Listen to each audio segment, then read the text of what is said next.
Bismillahirrahmanirrahim. Assalamualaikum warahmatullahi wabarakatuh. Alhamdulillah.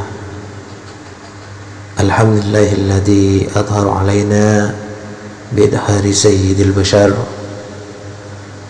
wa qaddara wiladatahu fi hadha ash-shahri asy-syarifil azhar. Fasubhana man arsalahu kafatan linnasi fabashshara wa andar. Ahmaduhu subhanahu wa ta'ala ala ni'amihil izar. Asyhadu an la ilaha illallah wahdahu la syarika lah, al-malikul qahar, syahadatan tuballighu syahidana manazilal abrar. Wa asyhadu anna sayyidina wa nabiyyana Muhammad abduhu wa rasuluhu nabiyyul mukhtar. Allahumma salli ala sayyidina Muhammadil anwar wa ala alihi al-athhar wa ashabihi al-akhyar wa man tabi'ahum bi ihsanin ila yaumil qarar. Amma ba'du. Alhamdulillahi rabbil alamin. Saudaraku, alhamdulillah, sekali lagi alhamdulillah. Kajian hari ini membahas tentang menyambut kelahiran Nabi Muhammad sallallahu alaihi wasallam. Saudaraku yang dimuliakan oleh Allah Subhanahu wa taala, sehubungan dengan hal ini hampir umat Islam seluruh penjuru dunia menjadikan bulan Rabiul Awal sebagai peringatan atas kelahiran Nabi Muhammad SAW dengan mengadakan berbagai macam kegiatan agama.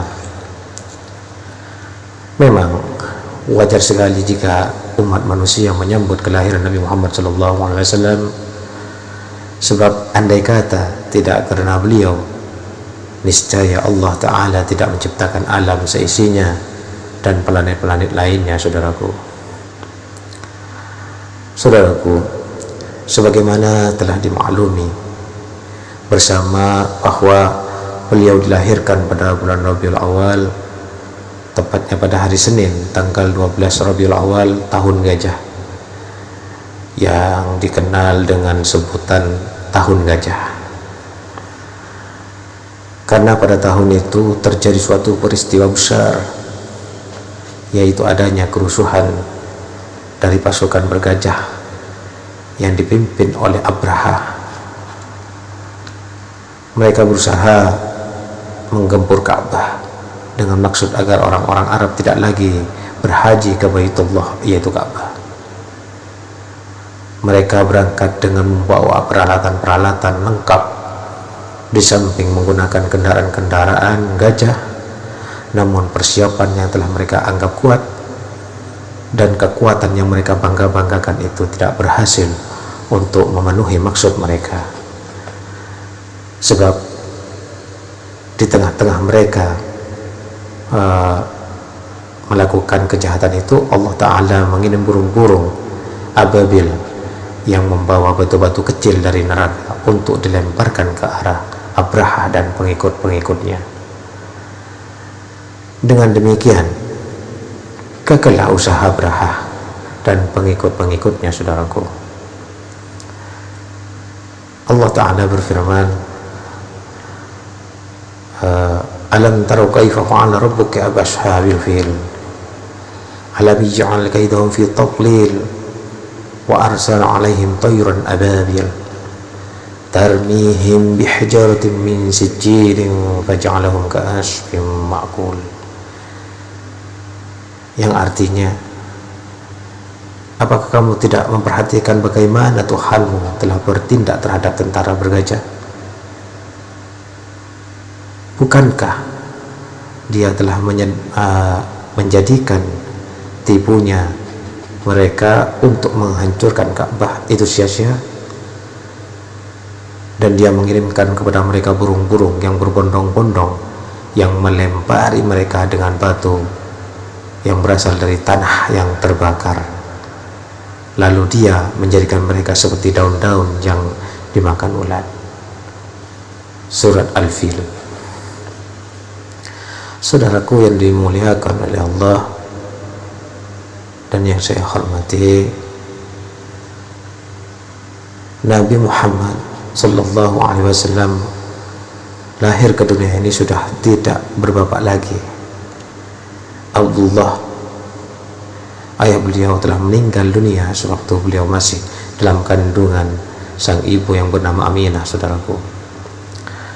Tak lama kemudian beliau berpisah dengan ibunya yang wafat ketika beliau baru berusia 6 tahun.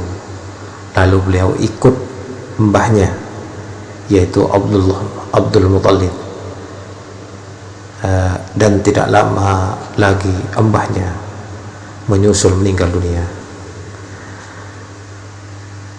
Akhirnya beliau diasuh oleh pamannya, saudaraku, yang bernama Abu Talib.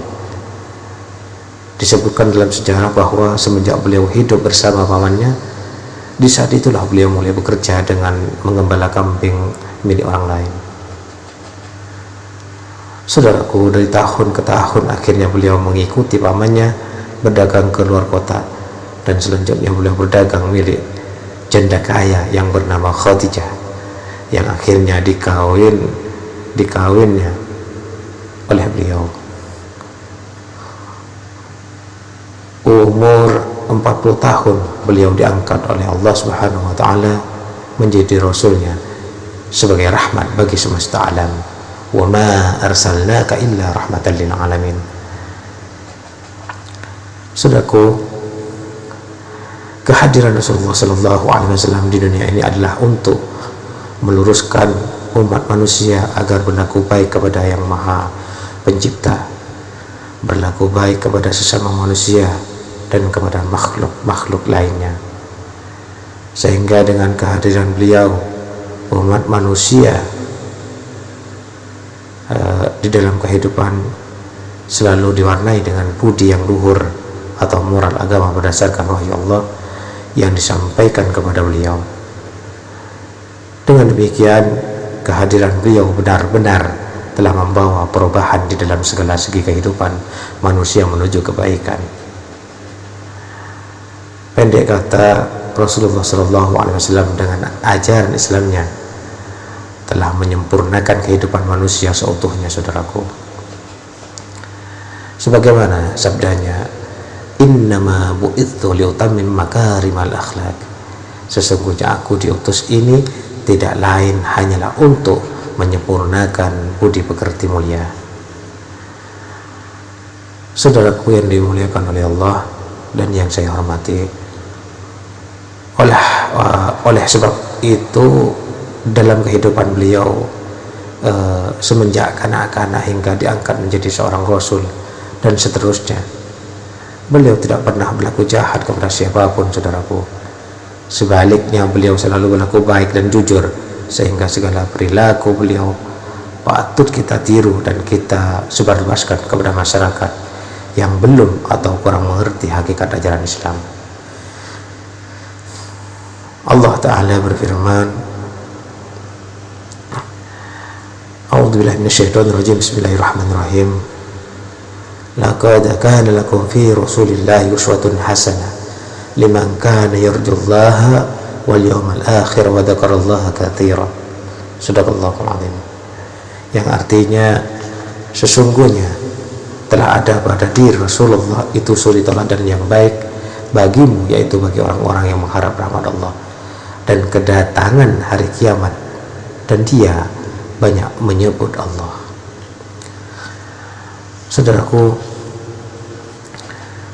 oleh karena itu marilah kita sambut bulan kelahiran beliau dengan penuh semangat mengikuti segala jejak beliau, karena pada diri beliau terdapat suri teladan yang baik. Marilah kita tingkatkan rasa cinta kita kepada Rasulullah SAW dengan mengikuti segala tuntunannya.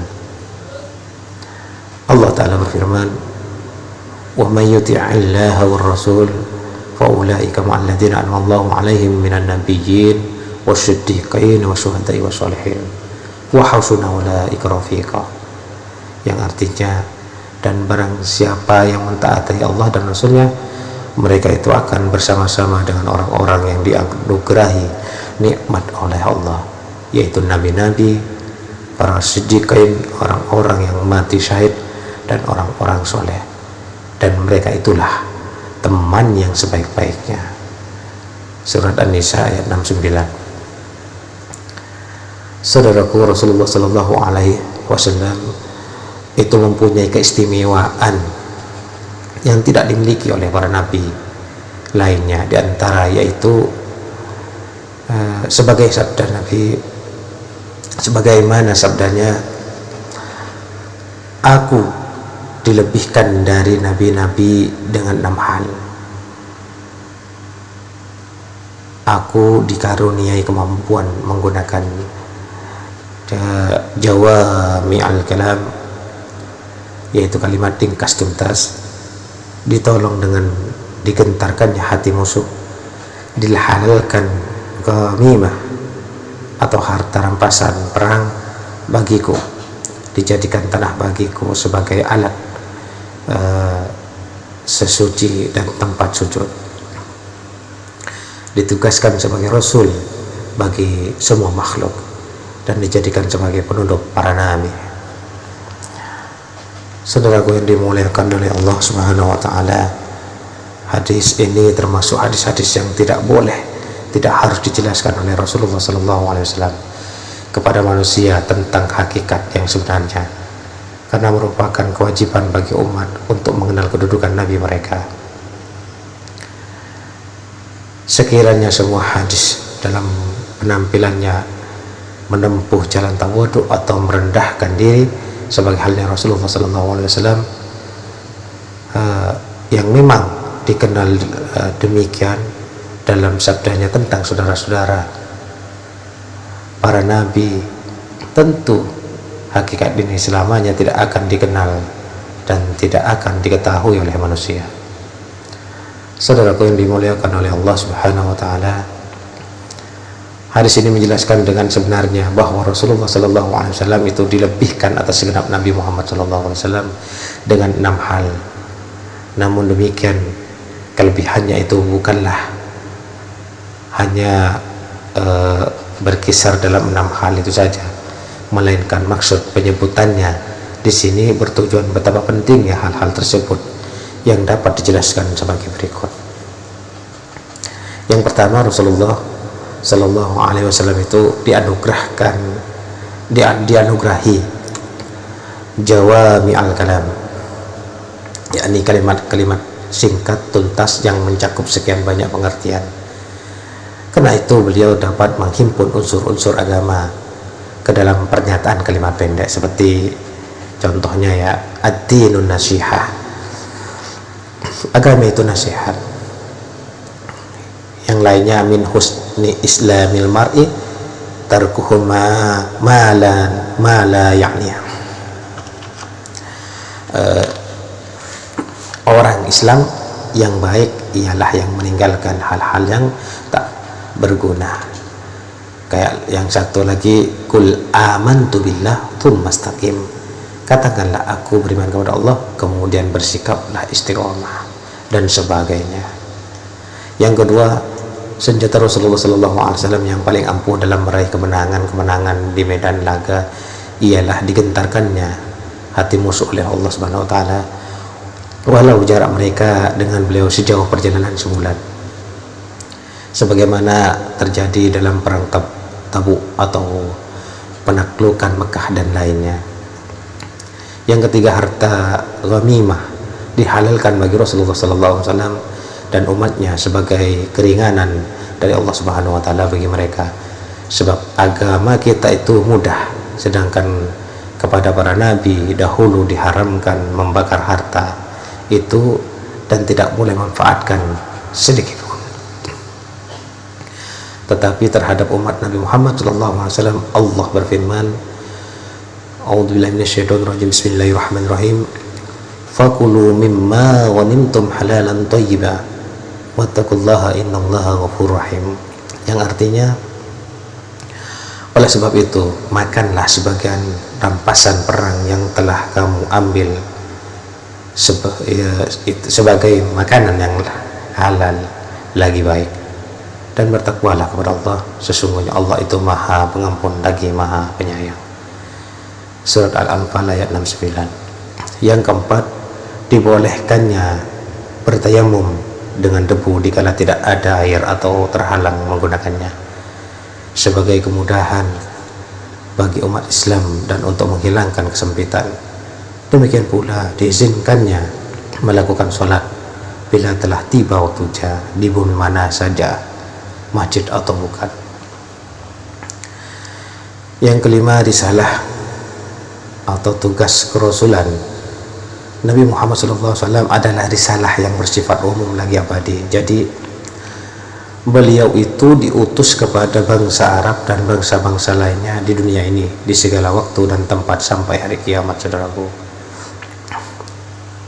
Allah Ta'ala berfirman surat Syaba ayat 28, A'udzubillahi minasyaitonir bismillahirrahmanirrahim. Wa ma arsalnaka illa rahkafatan linnas basyiran wa nadhiran walakin aktsaran nasi la ya'lamun, yang artinya, dan kami tidak mengutusmu melainkan kepada segenap umat manusia sebagai pembawa berita gembira dan pemberi peringatan, tetapi kebanyakan manusia tidak mengetahuinya. Wa ma arsalnaka illa rahmatan lil alamin, dan kami tidak mengutusmu melainkan untuk menjadi rahmat bagi semesta alam. Al-Anbiya 107. Yang keenam, yang terakhir, Nabi Muhammad Sallallahu Alaihi Wasallam itu sebagai penutup para nabi, saudaraku, dan itu merupakan keistimewaan yang diberikan oleh Allah Subhanahu Wa Taala kepada kalian, karena sesuatu itu tidak diakhiri kalau tidak dengan yang lebih baik, lebih sempurna dan lebih menarik.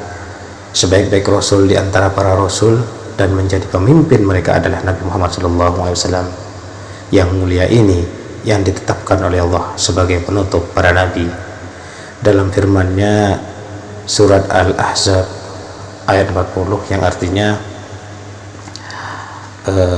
Muhammad itu bukan bapak dari seorang lelaki di antaramu,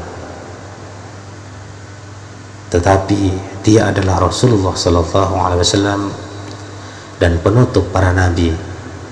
Allah maha mengetahui segala sesuatu. Surat Al-Ahzab ayat 40, saudaraku. Demikianlah, saudaraku, semoga bermanfaat tentang kajian ini, biarpun singkat seperti biasa, semoga bermanfaat. Assalamualaikum warahmatullahi wabarakatuh.